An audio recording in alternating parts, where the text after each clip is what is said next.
Eu procurei, eu procurei colocar em cada resuminho que eu fiz das ideias principais das questões, porque são muitas questões, vai da 114 até a 131, eu procurei colocar as ideias mais importantes e convido a todos e todas que depois, em algum momento, a gente vá lá, né? Cada um vá lá no Livro dos Espíritos e retome as questões e se aprofunde, veja se ficou alguma dúvida.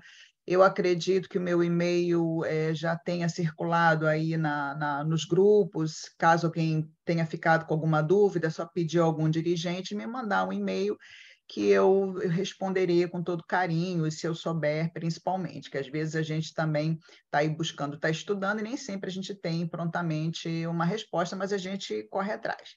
Então, essas questões aí, 114, 130, até a 131, são muitas, né? Não, não dá, e ficaria cansativo se eu fosse pegar questão por questão para ler, pergunta, resposta, algo que todos nós podemos fazer individualmente. Vamos lembrar também que o estudo anterior, o companheiro que fez o estudo, apresentou a escala espírita. O que é a escala espírita? Se nós estamos num processo de evolução e de progresso, Kardec, com inspiração dos espíritos e com a informação que eles trouxeram, nos mostrou que nós nos dividimos em categorias.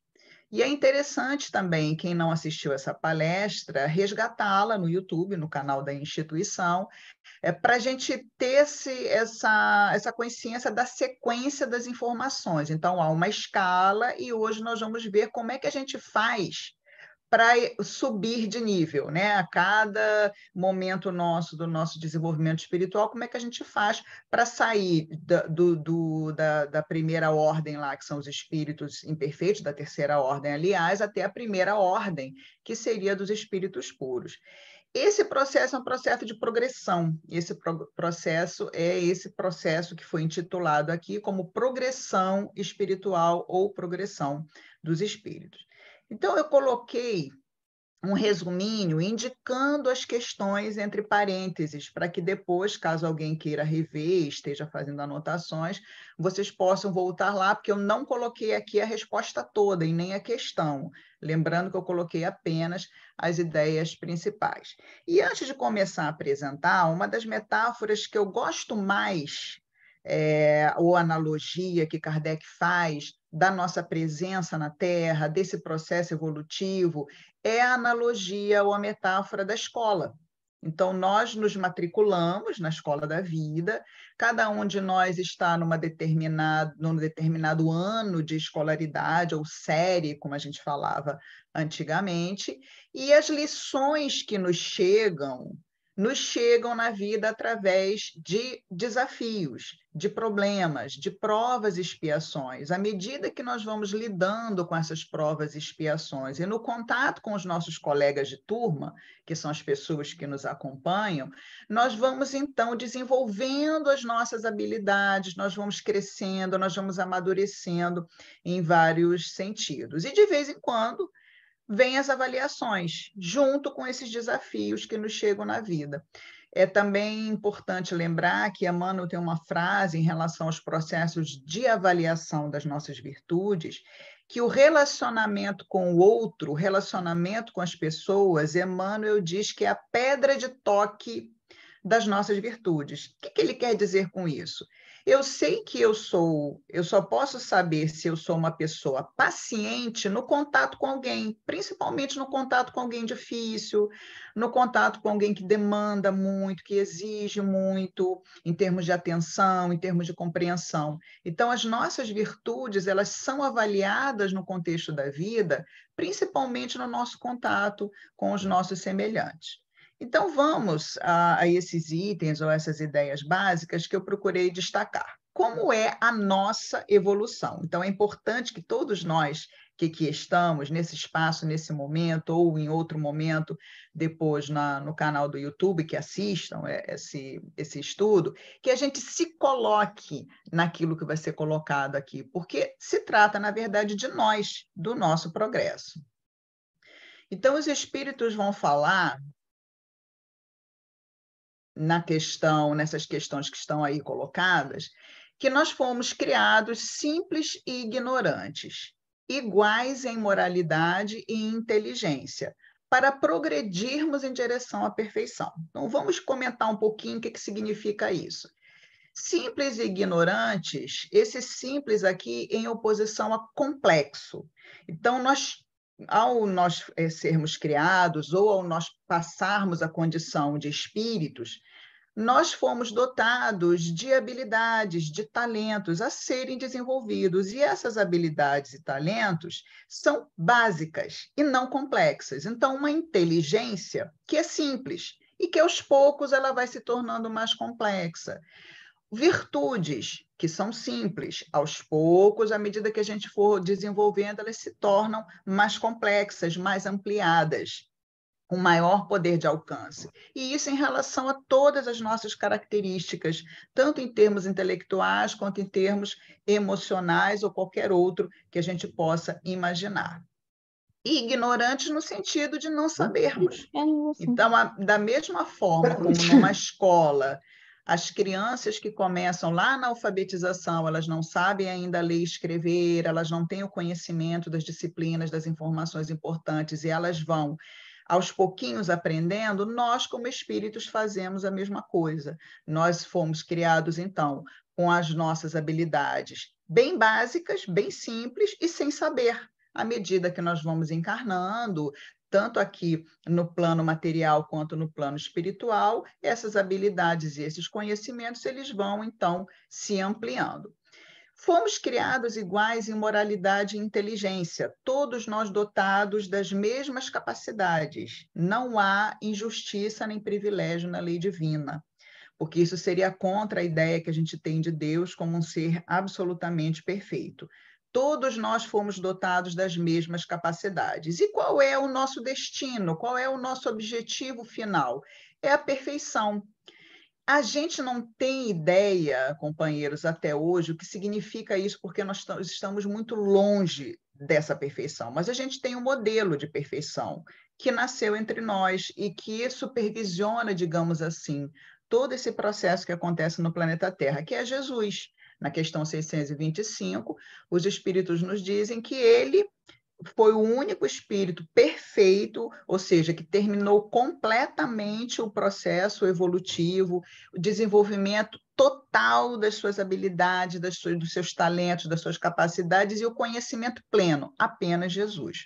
Todos nós, todos os outros espíritos ou missionários ou qualquer pessoa que vem à nossa mente, ainda está na jornada, ainda está caminhando em direção a isso. Então, nós não sabemos. A perfeição está tão distante de nós que não tem como a gente saber. A gente viu isso um pouquinho pelo que Jesus nos mostrou. Lembrando, eu gosto quando eu falo de Jesus, da perfeição de Jesus, eu gosto de citar uma mensagem de Joana, que está contida no livro Dimensões da Verdade, que é um dos primeiros livros dela, pela psicografia de Divaldo Pereira Franco, que se intitula Não Ditos e Não Feitos, em que ela diz nessa mensagem que se a gente considera que Jesus foi grande por tudo que ele disse, por tudo que ele fez, ele foi mais ainda por tudo que ele não disse e não fez. Ele poderia ter feito muito mais, ele poderia ter dito muito mais. Mas, em função da nossa condição evolutiva, ele deu para nós o exemplo e o conhecimento possível ao nosso entendimento. Então, essa mensagem ela está no livro Dimensões da Verdade, quem depois quiser dar uma olhada, que vale muito a pena. Outra coisa muito importante que está contida no item, né, nas questões, é que depende de nós progredirmos mais ou menos rápido, conforme o nosso desejo e a nossa submissão à vontade de Deus. Então, o fato de nós estarmos cada um no momento dessa escala, no momento dessa série, dessa seriação, considerando a imagem de uma escola, uns estão na primeira, outros na segunda, uns no ensino fundamental, outros já no ensino médio, alguns na faculdade, outros na pós-graduação, e isso vai depender, assim como na escola, na jornada acadêmica, de nós mesmos, da nossa vontade, do nosso empenho, da nossa dedicação, em relação a esse nosso processo de desenvolvimento, tanto intelectual quanto moral. E também, segundo os espíritos, isso está na questão 115, da nossa submissão à vontade de Deus. Mas percebam que essa submissão não é uma passividade, e sim uma aceitação. Em que sentido que os espíritos colocaram isso? Há desafios, a gente viu que as lições chegam para nós na vida através de desafios, de problemas, que a gente no espiritismo chama de provas e expiações. Há pessoas que, quando acontece alguma coisa que a gente não tem controle, claro, sobre as coisas que nos acontecem, mas quando esses desafios, esses problemas chegam, há pessoas que se rebelam. Há pessoas que ficam numa tristeza muito grande porque não conseguem aceitar aquela situação que chega, e isso dificulta a aprendizagem. É como se a gente, nesse momento, ficasse que nem um aluno rebelde, que a professora diz assim: olha, você tem que aprender isso para poder você seguir. Porque como que você vai aprender um conteúdo mais complexo se você não sabe esse daqui? E a gente fica assim: não, não quero isso para mim, eu não consigo lidar com isso. Essa submissão que é colocada aqui, na verdade, é uma aceitação daquilo que chega e a gente não pode controlar, baseada na compreensão, essa aceitação, de que ali naquela situação está contido algo que a gente precisa aprender, ou nós estamos resgatando alguma coisa em relação ao nosso passado. Então, aqueles que demonstram essa aceitação, ou promovem ou praticam essa aceitação, evoluem mais rápido, progridem mais rápido do que aqueles que ficam ali resistindo. Outra ideia também muito importante que os espíritos colocam em duas questões diferentes é que nós podemos permanecer estacionários, mas nós não retrogradamos, quer dizer, a gente não anda para trás. E é importante nós lembrarmos disso, porque a doutrina espírita, claro, é uma doutrina reencarnacionista, porque esse processo de evolução todo ele só faz sentido se a gente considerar várias vidas, porque uma só é insuficiente para nós chegarmos à perfeição. Porque há outras tradições de fé que acreditam em reencarnação, mas consideram que a gente pode retrogradar encarnando em animais, por punição, por qualquer outra questão. Então, nós espíritas sabemos que isso não pode acontecer. A gente não anda para trás, a gente não perde aquilo que a gente tem. A gente pode permanecer sem evoluir, do jeito que nós estamos, inclusive por muitas encarnações, por muitos séculos, mas a gente não vai nunca andar para trás. E que todos, sem exceção, nos tornaremos perfeitos um dia. Veja que essa ideia também é uma ideia consoladora, principalmente diante do mundo que a gente observa hoje com as notícias que nos chegam a cada dia, a quantidade de crimes, de situações difíceis que a gente vê, de pessoas que a gente olha e muitas vezes a gente não entende como que a pessoa foi capaz de tomar determinada atitude, ferir alguém de uma determinada maneira. Por mais que nós fiquemos chocados com o comportamento de alguns de nossos irmãos, que ainda estão nessas séries ali mais lá embaixo, né, ainda estão nos degraus ainda bem inferiores dessa escala espírita, é importante nós sabermos que todos nos tornaremos perfeitos, todos, inclusive esses espíritos que hoje têm comportamentos e atitudes que nos chocam. Então, ficamos estacionários, não retrogradamos, e todos nós nos tornaríamos perfeitos um dia. É importante também nós lembrarmos que esses espíritos, eles hoje têm atitudes que nós um dia possivelmente podemos ter tido, quando nós não tínhamos o conhecimento que a gente tem hoje, quando nós não tínhamos o amadurecimento espiritual que nós possuímos. Então, talvez a gente tenha feito até pior, não sabemos, né? A gente não tem a lembrança de toda a nossa jornada espiritual.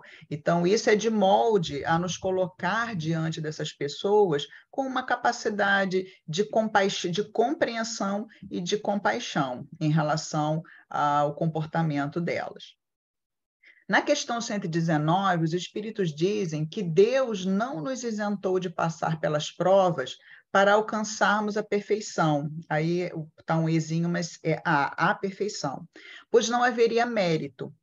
Essa é uma ideia que eu achei interessante, porque meu filho, eu tenho 3 filhos, e o meu filho do meio, que é historiador, ele passou por evangelização, passou por mocidade, e ele uma vez me colocou essa questão que Kardec propôs aos espíritos. Deus não poderia ter feito diferente? Ele não poderia ter criado a gente já perfeito? Para evitar essas maldades que a gente vê, para evitar esses erros muito grandes que as pessoas cometem, que a gente comete, por que Deus não nos criou perfeito já? E há uma resposta. Eu, na época, falei para ele que havia uma questão, que é essa questão em que os espíritos nos dizem que não haveria mérito. Se Deus tivesse nos criado perfeitos, sem passar por nenhuma prova, sem nenhum esforço no desenvolvimento das nossas potencialidades e em adquirirmos o conhecimento, que mérito nós teríamos dessa maneira? E aí, vejam, nós não comentamos assim, quando a gente vê uma pessoa que teve a vida com muitas facilidades e que tudo para ela foi muito fácil, a gente muitas vezes não faz esse tipo de comentário. Ah, para o fulano foi tudo mais fácil, para a fulana foi tudo mais fácil, onde está o mérito? Teve tudo de mão beijada. É um raciocínio semelhante em relação ao nosso desenvolvimento, à nossa progressão espiritual. As provas e as dificuldades, os desafios são importantes para que a gente adquira por nós mesmos esse aperfeiçoamento que vai se dando aos pouquinhos. Eles dizem, então, né, na questão 120, os espíritos respondem, que não é necessário que a gente passe pela fieira do mal para chegarmos ao bem, e sim pela fieira da ignorância. Essa palavrinha fieira é interessante, né? Eu fui procurar no dicionário da primeira vez que eu estudei essa questão, e quer dizer, na verdade, num sentido figurado, experiência. Então, não é necessário que a gente seja mal, que a gente passe pela experiência do mal para chegarmos ao bem, mas todos nós passaremos pela experiência de não sabermos, da ignorância. E qual é também a importância dessa questão? É que muitas vezes nós erramos não é por vontade, não é porque a gente quer prejudicar, não é porque foi a nossa intenção, mas sim por ignorância. A gente desconhece muita coisa e à medida que a gente vai amadurecendo, a gente pode, em algum momento, cometer erros, não porque somos maus, porque foi a nossa intenção fazer essa maldade ou prejudicar, mas simplesmente nós não conhecíamos, nós não sabíamos, de fato, como agir e acabamos, no impulso, cometendo erro. Então, a experiência da ignorância, do não saber, todos nós estamos dentro dessa característica. E é por isso que os espíritos nos alertam que Deus olha a intenção quando nós praticamos alguma ação. Qual é a nossa intenção? E a intenção é uma articulação de uma meta consciente. Então, eu estou fazendo isso por isso. É a intenção que eu percebo. E a lei de Deus vai olhar esse aspecto. A gente pode errar muitas vezes por amor, e as mães são um exemplo disso. Muitas vezes há mães que superprotegem os filhos por amor, porque querem o bem deles, mas a superproteção não é educativa. Elas fazem a superproteção, isso tem uma consequência potencialmente ruim, porque o indivíduo fica despreparado para a vida, mas não foi a intenção daquela mãe, ao superproteger, fazer com que o filho tenha dificuldades, foi o contrário. Então, as mães são um bom exemplo, né, no seu relacionamento com os filhos, de como a gente, por ignorância, a gente pode ter uma intenção boa, mas acabar errando por não sabermos exatamente como as coisas acontecem em relação à evolução, né, ao crescimento espiritual. Alguns de nós seguiram o caminho do bem e outros o caminho do mal pelo livre-arbítrio. Se alguma causa externa nos impelisse, não haveria liberdade. Então, outra colocação que ajuda a lançar luz na questão do mal. Por que uns escolhem praticar o bem e outros se afastam do bem e optam pelo caminho do mal? Lembrando que quando a gente fala de bem e de mal, nós temos uma referência. Que referência é essa para a gente avaliar o que é bem e o que é mal? É a lei de Deus, que Jesus sintetizou na lei de amor. Então, todas as vezes que a gente se aproxima da lei de Deus, que é a lei de amor, nós estamos no caminho do bem. Todas as vezes que a gente não pratica a lei do amor e se afasta da lei de Deus, nós estamos no caminho do mal. E nós fazemos isso pelo livre-arbítrio. Se houvesse alguma coisa que nos impelisse de fora, nós não seríamos livres, não haveria liberdade, portanto, não seríamos responsáveis pelas consequências das nossas escolhas. Isso é muito importante para o nosso entendimento, porque eu já ouvi mais de uma vez em alguns estudos, por um equívoco de interpretação, as pessoas acreditarem que alguém vem para fazer o mal. Exemplo, se alguém tem um débito do passado porque causou a morte de alguém, houve um impulso, houve uma discussão, uma briga, uma pessoa matou a outra, que isso era muito comum. A mensagem hoje que o Bené escolheu foi sobre a questão da violência, da guerra, né? Então, nós já fomos mais violentos do que nós somos hoje, né? Houve uma época, e Kardec, inclusive, incluiu mensagens sobre isso, em que havia o duelo, as pessoas duelavam para resolver as suas questões, né? Os seus conflitos. Então, vamos imaginar que uma pessoa matasse a outra num duelo. Isso, como houve um afastamento da lei de amor, houve uma prática do mal, porque eu tirei a vida de uma pessoa, isso cria uma necessidade de um resgate. Então, numa outra vida, eu virei encarnada com a necessidade de passar por uma experiência semelhante. E isso é escolhido, isso é planejado quando nós estamos no plano espiritual. Não necessariamente eu precisarei morrer da mesma forma que eu matei, mas vai haver algum tipo de resgate ali envolvendo. Mas vamos imaginar que vem alguma pessoa na minha encarnação seguinte e me dê um tiro e causa a minha morte. Algumas pessoas acham que essa pessoa ela veio para cumprir a lei, ela veio para matar o outro porque o outro precisava morrer. Gente, isso é um absurdo de interpretação, é um equívoco. Isso fere qualquer princípio de justiça e de amor, não só da lei divina, como de Deus, como um ser supremo, porque ele é o supremo bem, o supremo amor, a suprema bondade. Então, ninguém vem para fazer o mal, ninguém vem com essa programação. O mal é sempre o fruto de uma escolha nossa, de uma escolha individual. Desde o início e até que tenhamos adquirido império sobre nós mesmos, nós sofremos a influência dos espíritos imperfeitos e maus. Então, quando nós estamos encarnados, há outros espíritos que estão no plano espiritual. Esses espíritos que estão no plano espiritual, eles influenciam quem está encarnado. E, claro, se aqui entre nós há espíritos nos diferentes níveis da escola, né, dessa escala espírita, desde espíritos imperfeitos até bons espíritos, até espíritos um pouquinho mais amadurecidos em todos os sentidos, a mesma coisa acontece no plano espiritual, há bons espíritos e maus espíritos. E há espíritos imperfeitos e maus que nos influenciam para que a gente pratique o mal, nos influenciam para que a gente se afaste das leis de Deus. E essa influência ela acontece até que a gente tenha adquirido tanto império sobre nós mesmos, sobre as nossas escolhas, que a gente tenha bastante conhecimento, que a gente tenha desenvolvimento das nossas virtudes e que a gente não aceite nem ceda mais a esse tipo de influência. Então, todos sofremos influência de espíritos imperfeitos e maus e cabe a nós fazer esse trabalho de resistir e de não aceitar essas sugestões. Então, vocês imaginem, cada um de nós que está aqui na sala, nós somos pessoas que já buscamos o conhecimento, nós somos pessoas que já na escala espírita nos colocamos como pessoas de bem, porque nós já procuramos fazer o bem. Vamos errar? Vamos, porque todos nós passamos pela experiência da ignorância, do não saber.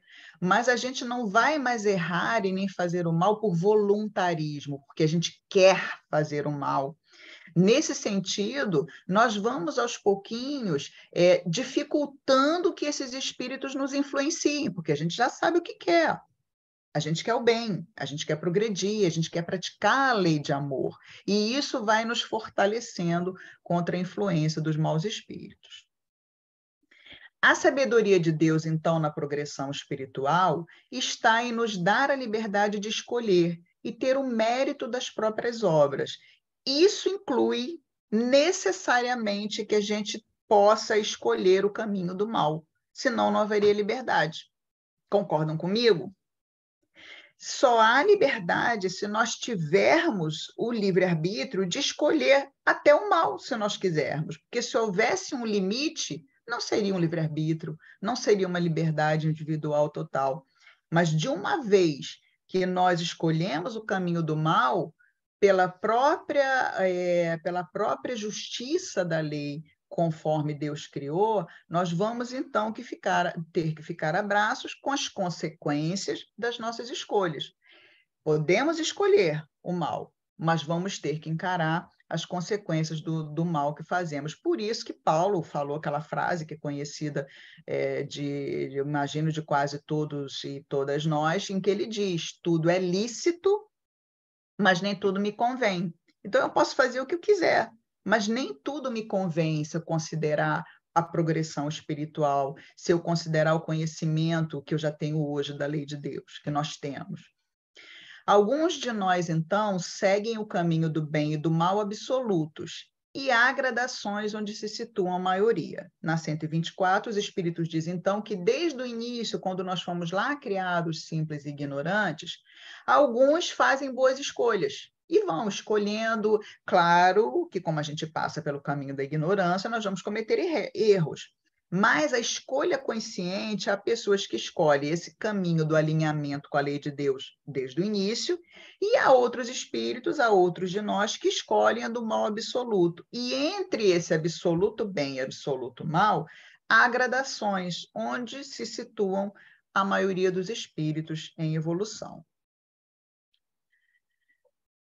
Chegando no finalzinho já das questões, os espíritos nos dizem nas questões 125 e 126, que os espíritos maus chegarão à perfeição como todos os outros, só que as eternidades serão mais longas. O que quer dizer isso? Eles vão levar mais tempo do que aqueles que não escolhem o caminho do mal, ou se dão conta da necessidade de se alinharem à lei de Deus e começam a fazer o bem. Então, todos chegarão, só que levarão mais tempo.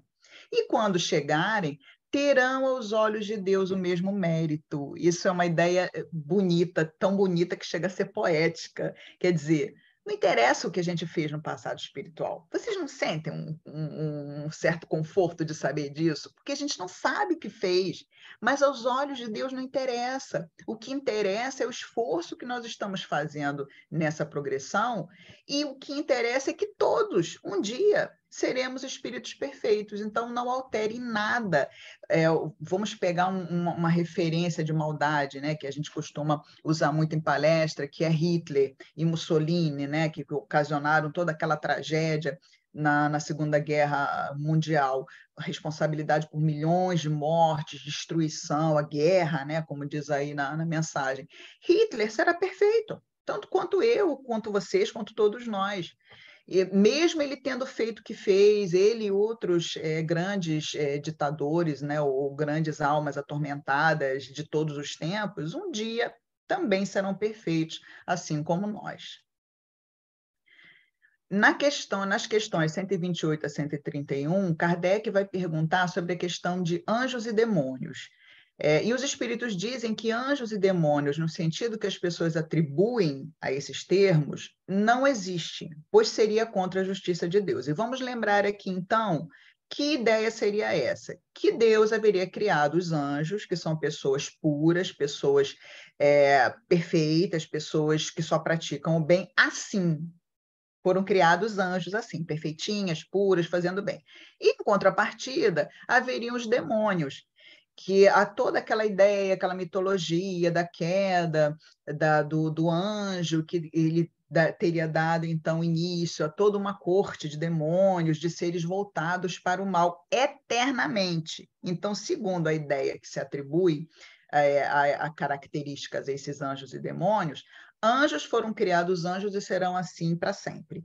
E demônios foram criados dessa maneira e serão assim por toda a eternidade. Então, a gente sabe pela doutrina espírita, por tudo que já foi colocado aqui nas questões anteriores, que isso não existe, né?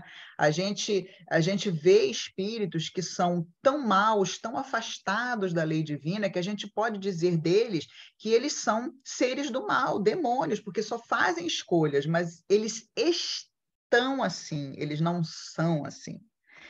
Quando eles evoluírem, começarem a fazer escolhas mais apropriadas, mais coerentes, eles também evoluirão e todos nós alcançaremos a perfeição.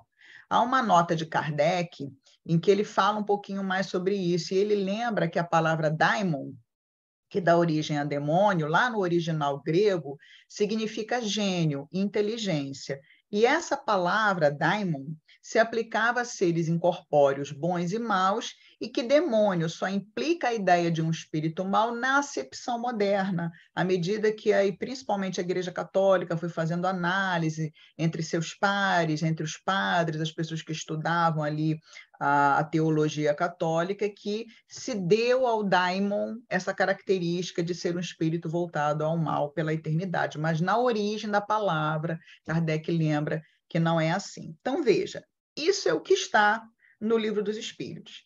E esse momento agora da palestra é aquele que eu brinco, que é o e agora José e agora Maria. O que isso tudo tem a ver conosco? Eu já coloquei todos os itens, nos incluindo, porque essa progressão está falando de nós mesmos, mas nós que aqui estamos hoje, como é que vocês estão na progressão espiritual? Se alguém num sonho, um amigo espiritual fosse sentar com vocês e falar assim, vem cá, no meu caso, né? Vem cá, Tânia, senta aqui. Como é que você acha que você está na sua progressão espiritual? O que eu responderia para esse amigo espiritual nesse sonho?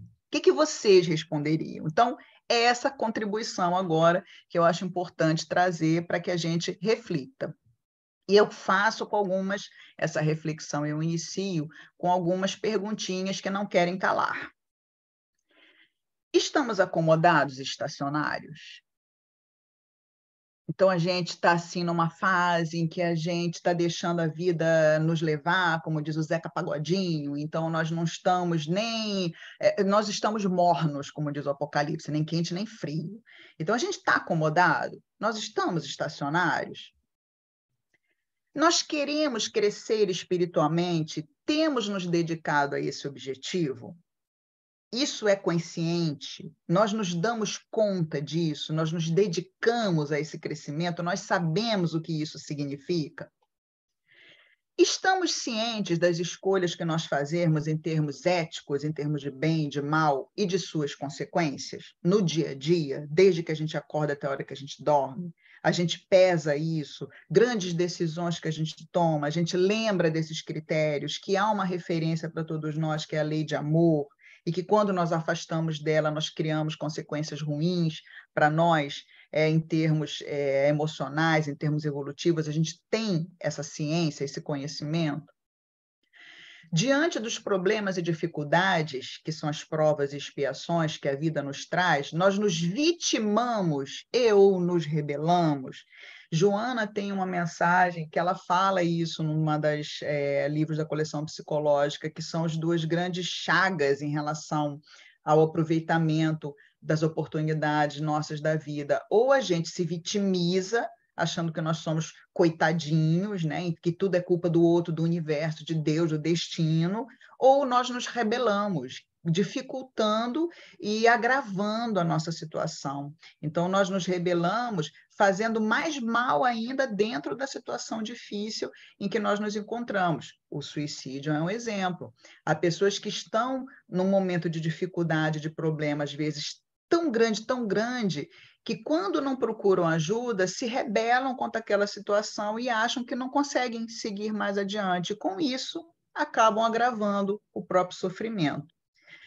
Claro que o suicídio é um fenômeno muito complexo, que não dá para a gente discutir aqui. Há palestras, inclusive no YouTube da casa, sobre isso.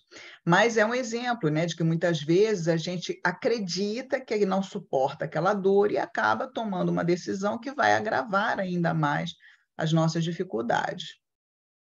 Que tipo de influências espirituais nós atraímos no nosso dia a dia? A quais influências nós cedemos? Nós percebemos a importância e aproveitamos o nosso tempo de vida na Terra ou desperdiçamos as oportunidades de progressão que a vida nos traz?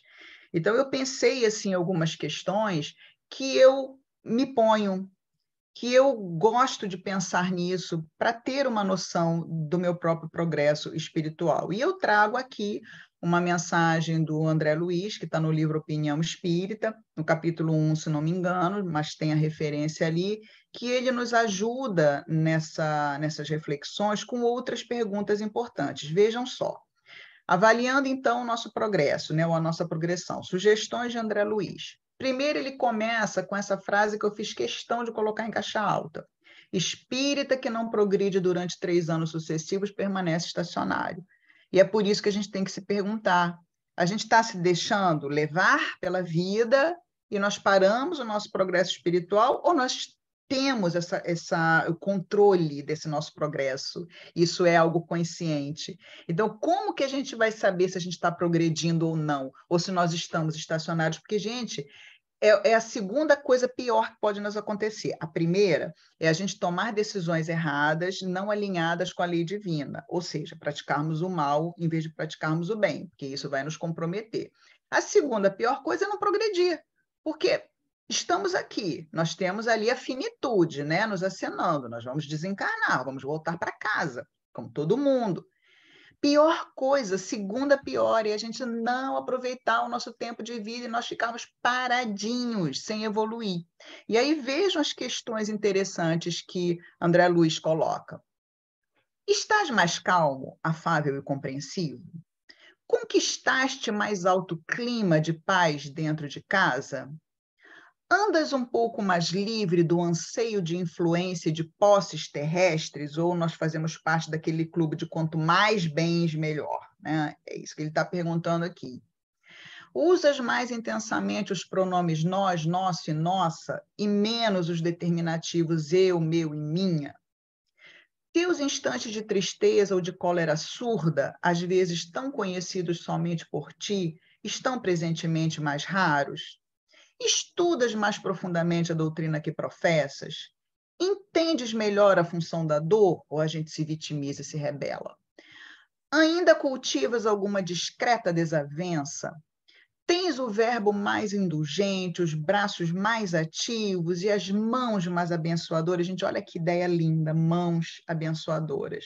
E ele prossegue. Estás, de fato, mais alegre e feliz intimamente nesses últimos 3 anos? Evangelho é alegria no coração. Tudo caminha, tudo evolui. Confiramos o nosso rendimento individual com Cristo. Sopesa a existência hoje espontaneamente em regime de paz, para que te não vejas na obrigação de sopesá-la amanhã sob o impacto da dor. Não te iludas. Um dia que se foi é mais uma cota de responsabilidade, mais um passo rumo à vida espiritual, mais uma oportunidade valorizada ou perdida. Interroga a consciência quanto à utilidade que vens dando ao tempo, à saúde e aos ensejos de fazer o bem que desfrutas na vida diária. Vou lembrar os companheiros, aí está a referência, convidando-os, como eu sempre faço, a irem à fonte, a lerem, a refletirem. Eu não coloquei todas as perguntas, vejam bem, há mais perguntas para a nossa avaliação lá. E eu acho essa mensagem importantíssima para a gente, a cada semestre, uma vez por ano, a gente se fazer e, de repente, ter um registro, um caderninho, ou mesmo num bloco de notas do celular, a gente escrever aquilo ali para a gente ter o controle desse nosso processo de evolução espiritual. Então, essa contribuição do André Luiz, ela é preciosíssima. E eu trago, fora da doutrina um pouquinho, também o exemplo do Benjamin Franklin, que foi um inventor, né? Ele inventou uma série de coisas, uma figura muito conhecida que a gente estuda no colégio, e que ele fez um programa de aperfeiçoamento moral. Ele achou que a coisa estava muito solta também lá para ele, era católico, tá, gente? Ele não era espírita, mas ele entendeu a necessidade de evoluir moralmente e ele resolveu fazer algo mais prático, mais assim, que ele pudesse controlar para saber em que medida que ele estaria de fato se desenvolvendo ou não. Então, o que Benjamin Franklin fez? Ele criou uma listinha de 12 virtudes E acrescentou, por sugestão de um amigo, uma 13ª, que é a humildade. Então, ele listou essas virtudes e ele passava os dias, né, a princípio, observando o comportamento dele no dia a dia, o quanto de temperança, o quanto de silêncio, o quanto de ordem, o quanto de resolução, e por aí vai. Depois ele achou que isso estava muito misturado, ele passou a se dedicar a uma virtude por semana, assim, botando aquela no foco e deixando as outras trabalhando, mas não tanto quanto aquela. Então, ele a cada semana ele evidenciava uma dessas virtudes. Então, essa semana vai ser a semana da sinceridade. E ele procurava se dar conta de todos os momentos de sinceridade, os momentos que ele não foi, etc, etc. E ele também criou aí uns passinhos, né? Reconheça o desejo que você tem, né, de melhorar, de progredir, observe seus potenciais, identifique as metas. Então, se eu sou uma pessoa muito sem paciência, uma das metas seria me tornar mais paciente, decidindo aquilo que eu quero aperfeiçoar. Trabalhe diariamente, pratique a autoobservação. Entre em contato consigo mesmo, avalie-se, medite, aprenda com os erros, mudando o estilo de vida quando necessário. Então, reparem que isso que foi colocado aqui através das questões do Livro dos Espíritos é uma preocupação que existe desde sempre. Existe na consciência das pessoas que se dão conta de uma dimensão espiritual, que se dão conta de uma transcendência, de uma necessidade evolutiva que todos nós carregamos devido à nossa origem, que nós fomos criados por Deus com esse objetivo. E ele diz essa frase, né? Esteja em guerra com suas deficiências morais, em paz com seus semelhantes, e que cada ano o encontre uma pessoa melhor.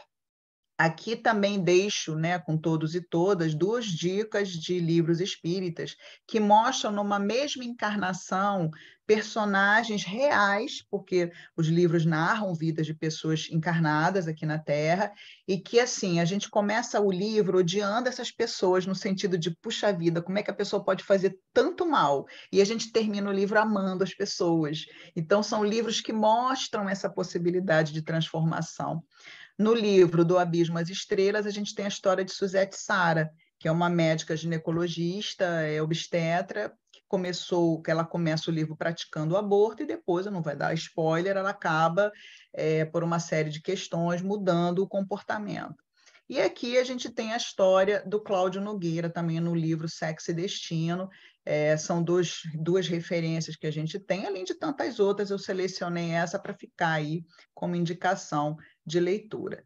E, por fim, para terminar a reflexão da nossa tarde, eu gosto dessa frase, que foi uma frase dita por Paulo, está em Atos dos Apóstolos, capítulo 22, versículo 16, em que Paulo está falando para uma assembleia de cristãos, está falando sobre o legado do Cristo, o conhecimento que o Cristo deixou para todos que ali estavam, e aí então ele diz: se a gente sabe, se vocês sabem tudo isso, por que te detens? O que detém vocês? Hoje é domingo, dia 23 de julho de 2023. O que nos detém na nossa evolução espiritual? A gente tem que descobrir, porque, na verdade, o futuro é agora. Todas as decisões que nós tomamos hoje vão afetar o nosso futuro. Nós colheremos aquilo que nós investimos, nós colheremos o resultado das nossas escolhas. Então, essa questão de Paulo ecoa para nós até hoje, e é a questão que eu gostaria carinhosamente de deixar para todos nós nessa tarde. Por que te detens? Que o Senhor nos abençoe.